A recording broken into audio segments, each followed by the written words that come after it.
If you're new, press the bell icon to get the latest notifications. Assalamu alaikum everyone and welcome back to Bitcoin Update. Today is gonna be Sunday. Happy New Year to every single person out there. Now 2023 is upon us. It's a new year. And I think 2023 can be the year of depression basically for Bitcoin holders or for crypto holders, but also a year of opportunity as well. So I don't know what the market maker, Mr. Market Maker, has in mind for Bitcoin in 2023. We've seen how bad he was in 2022. He was a spoiled little brat.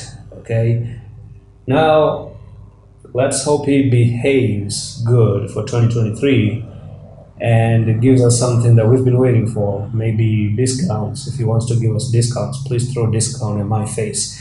Or if you want to give me a pump, I already bought something before, so give me the pump. Either way, I win, right? Either way, I win. You gotta play your cards really, really, really carefully, right? Now that doesn't stop Bitcoin from going down to 15,693. That's a technical target, but we're going down there, but we're going super slow.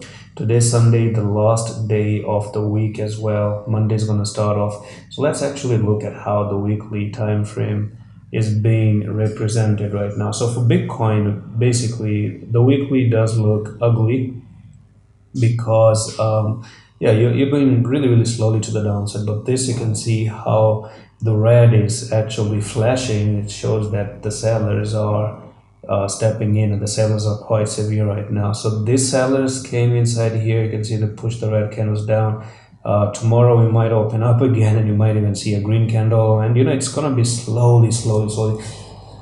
Perhaps if there's any news outside there, when the news comes out and we get a little bit of volatility into the market, that will be amazing as well. Let's dive into the monthly time frame, because we've closed the monthly, and the way we close the monthly doesn't look good at all. But there's always a wick culture that happens, so I don't think Bitcoin is gonna drop before pumping just a little bit.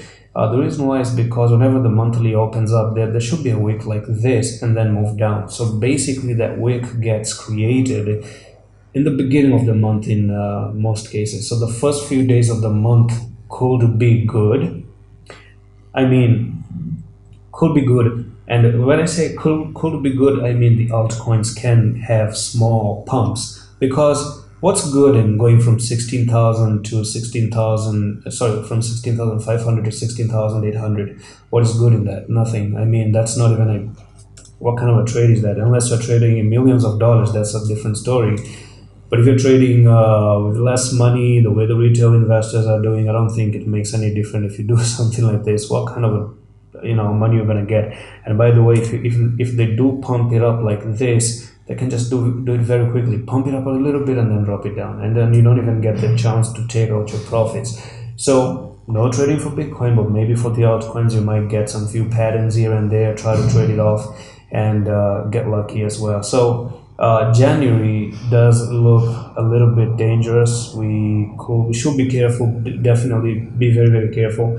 For some reason I thought this was a doji, but there's a little bit of confusion if that's a doji or not at the moment. So the target is coming. I think we are still looking for this pending target down at first, which is going to be 15,693.